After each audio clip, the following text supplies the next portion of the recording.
And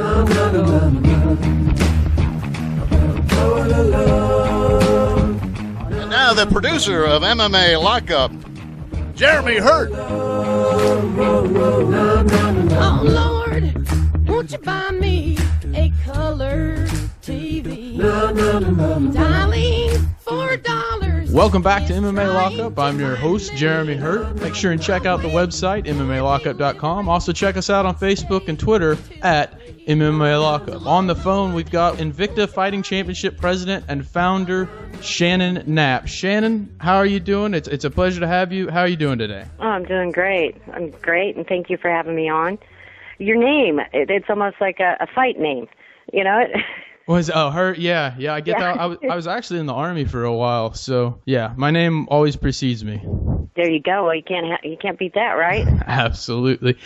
So first things first, Invicta Fighting Championships. I'm sure a lot of people have heard about it. Some people maybe don't know what it is, don't know a whole lot about it.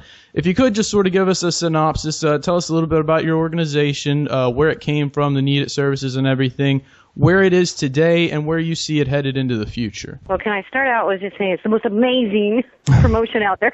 I have to throw that plug in there. But no, Invicta is an all-female promotion. We are not quite 2 years old yet. We will be in April of this coming year. And, we started out, with a vision to come in and make a difference in this sport. When Zuffa had purchased Strikeforce, there was I was a matchmaker there, and there was a lot of, questions to what was going to happen with the female athletes, where would they go, since there was this perception out there that Zuffa, would not allow females in the UFC. Well, I think that was probably the first time in my career I ever really stopped and took a look at what the landscape was like for the female athletes. I'd spent all my years working with, the men's side of the sport and, certainly trying to help make a difference there. Well, once I started to look around at that, I quickly identified that there was a huge problem and a lack of opportunity for the female athletes. And you had athletes that were jumping all over the place, up and down in weight divisions, taking fights that weren't good, making the sport really not look as clean and healthy as it should. So, I aligned with a partner at that time. We built Invicta, and over the past, year and a half, we've been able to do some amazing things, break down some barriers. Really, we've built a company that it's been built so quickly, so efficiently that, I've never seen anything like it. And, it's been a game changer in the whole grand scheme of everything for the female athletes. So, we're going to keep moving forward, keep, breaking down the barriers, presenting opportunities, and, really bring, the talent and the exposure to the female athlete that they deserve. Absolutely. How's that? Did that work?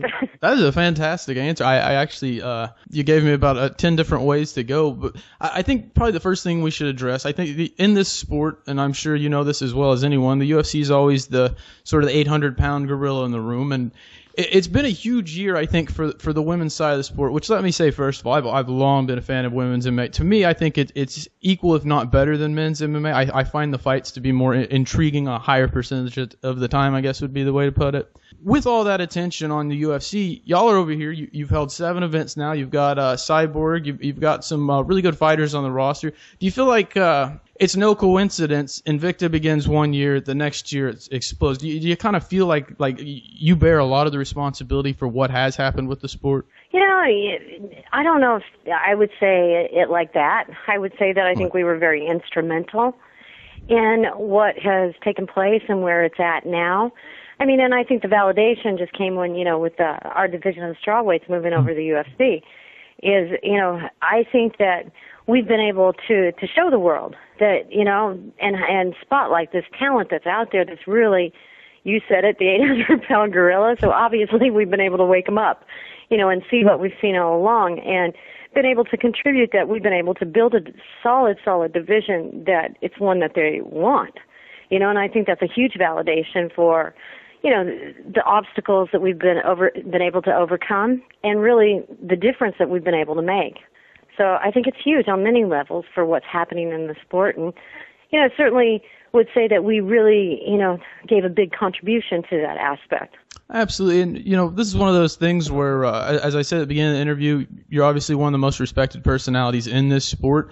And I saw where you had been asked about that, about the UFC moving into straw weights, and if you felt like maybe it was a problem for you at Invicta. And you said, no, I feel like, in a way, this is the outcome we were hoping for. We've built something to where the UFC kind of felt the need to capitalize on it because we built it. What I wonder about, does it change your view, I guess, of the long-term picture with Invicta, or do you stay more in the present? Because the UFC it has a history of going after competitors, I guess would be one way of putting it. Do you worry about that, or do you just sort of stay with 5 feet in front of you? No, I don't worry about that at all. I've got plenty to worry about, but someone coming after me is certainly not one of them. The thing is that we just have an opportunity. We're all female. So every show that we're doing, we're able to build stars, and we're not doing so many shows that, we neglect to be able to have that opportunity to build stars. So, yeah, I don't worry about it. I got a lot to worry about, but them coming, is not a worry. They've always been extremely respectful to me, in terms of the reason, they talked about the 115-pound division was because we were talking about it. Right. It's not something I read where, people were like, oh, they bullied her, they did this, they did that. And, well, burst everybody's bubble out there, but that is not what happened. Those girls were under contract. I didn't have to let that happen. And it wasn't something that was a hostile anything. This is a win-win for the sport, for the females, for Invicta. Heck, I couldn't have bought a better marketing package, could I? Do you know how many times Dana White said Invicta? Our footage that will be shown, it's not a bad thing. And I think that I think as humans, we all do it, including myself, we build attachments to things that, we hold back because of attachments. And, really, this is a situation that this is really good for the greater good of everything. It's going to change these athletes' lives. They're going to pioneer the way in for the rest. It's going to change the sport because I'm telling you now, this season, I would bet everything on it. Will be the best season ever. I think that there's so many amazing personalities in that division that, is attached with great talent. So they're not only, just the complete package, they actually have the talent to match it. And I think that that's going to be amazing. I think that division there, once that all gets rolling out, it's going to be one that really shines. Yeah, I think it's going to be definitely a division that people are not going to forget, and something you can't take away is where the heck did they come from, right? Yeah, I just think it's positive on every level. Folks, we're talking to Shannon Knapp, the Invicta Fighting Championship president and founder. I think that's it's a really professional, really adult outlook on the situation, which might be a weird word to use, adult, but you know what I mean. I think mature. There you go. Professionally mature. I don't know if that makes any sense. Professionally mature attitude. Well, you know what? I mean, what other way? Like I said, it comes down to attachments and people. Sure, the thing is I can't stand in front of my athletes and say, listen, I need you guys to get in that cage tonight, fight your heart out, show the world who you are, but I'm not willing to stand up and fight for them and hold them back for opportunities that I can't match right now. And that's the truth. I cannot be one of those people that stand in front of them and ask for something that I'm not willing to give myself. So for me, it's about, it's just changing the game again. And that's why we're doing what we're doing. I said it, the other day, if it ever becomes about money and nothing but about money for me, then I'm going to pack it up and pack it down and be done. This has never been what this sport has been about for me. Trust me, I've taken my education and everything and done something different, if it was about other things for me than what, making the difference. So, I'm just, what better validation could someone have, in a career or anything to be able to do something, change the landscape and really, make a difference. And for me, that's the highest honor in regards to my career, and what I personally wanted to, accomplish in the sport. So my cup runneth over, as they say, on every level. Speaking of changing landscape, I wanted to bring this up real quickly because I thought this was pretty neat because I just seen this fighter very recently. But I saw where y'all had a new matchmaker there at Invicta. Is that right? Yeah, we sure do. Can you tell us a little bit about that? Well, we've recently we had the vacancy in the matchmaking position. Mm-hmm. So I was looking around, and to our advantage, 100%. Julie Kidsey recently retired, and I felt like she would be the best choice for this position and really be able to bring an extreme amount of value to that position with the experience and the knowledge that she has in the sport. So I'm incredibly excited to work with her. I've had the opportunity to work with her from day one in the commentary aspects. So, I think she's extremely professional. I think she's incredibly smart. And I think that she has a passion, and that's the thing you look for is you want someone in these positions that understands business, understands, the sport, but yet has that passion that, if they did this every day and the hours were long, that they're still going to look at you and say, I love my job and I love what I do. Because that's coming, doing it every day. And, yeah. Yeah. Oh, yeah. It's a tough gig. There's many let's call them armchair matchmakers out there, and the thing that they forget that it's not as glamorous as what people think. I mean, you have to make choices. You have to cut people. You have to look at maybe a teammate or any like in her case because she works with different athletes, females. Mm-hmm. You have to look at them and say, hey, you're not pulling the weight here. We need to do this or that. There's so many sides to it that are not glamorous.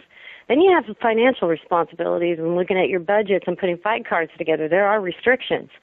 So it's not as, glamorous, I guess, and your phone's always ringing. But, like I told Julie this today, I go, though, Julie, here's the thing, is it's like a disease, though. Right. Once you get started and you become so, I don't want to say the word obsessed, but you become so connected to what you're doing that you live it, you breathe it, every day. That's what's on your mind. Becomes a part of your thought process. It's like when you play Tetris nonstop for a week and then you go to sleep and you see the little squares moving around on the screen. Same thing, right? Yeah. You'll dream about matchups. You'll dream about, it's the craziness in it. But it's really, it's such an adrenaline boosting, part of it that I think it's going to be a really good fit for her. It's going to keep her really connected and involved in the sport, and I think it's going to fill a void that she would have, no longer competing. I think it's real, and I think she can make a difference. She can speak from a place of experience. She's been in the trenches. She knows what it's like. She knows what it feels like to be the athlete, and she knows what it feels like to be the trainer. She knows, and I think that's something that brings a huge amount of validity to what she's doing. Without doubt. Shannon, we're just about out of time. Before we get out of here, is there anyone you'd like to give a shout-out to, any sponsors or partners you'd like to thank?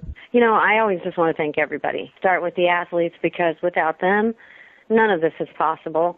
And then, the fans and the media that support us, back us, help us to push forward and to make the difference. We can't do it alone over here. So, I'm grateful and thankful to everybody, and, certainly want to wish everybody a very blessed holiday season. Be safe and, be good to each other. Well, Shannon, it's been a real pleasure. It's been a fantastic interview. I was really happy to have you on. A lot of respect to professionalism and everything that goes with it. Wish you and Invicta best of luck headed into 2014. It sounds like things are really on the rise, and I feel like as long as you're at the helm, you're going to do pretty well. Well, thank you. That's very kind of you to say. So, and thank you for the support, having me on and giving me the opportunity to talk about what I love. So we really appreciate it. So you have a good holiday, too. And, 2014, here we come. Yes, ma'am. Yes, ma'am. Folks, you're listening to MMA Lockup. Make sure and check out the website, MMALockup.com. Also follow us on Facebook and Twitter at MMA Lockup. More to come when we get back.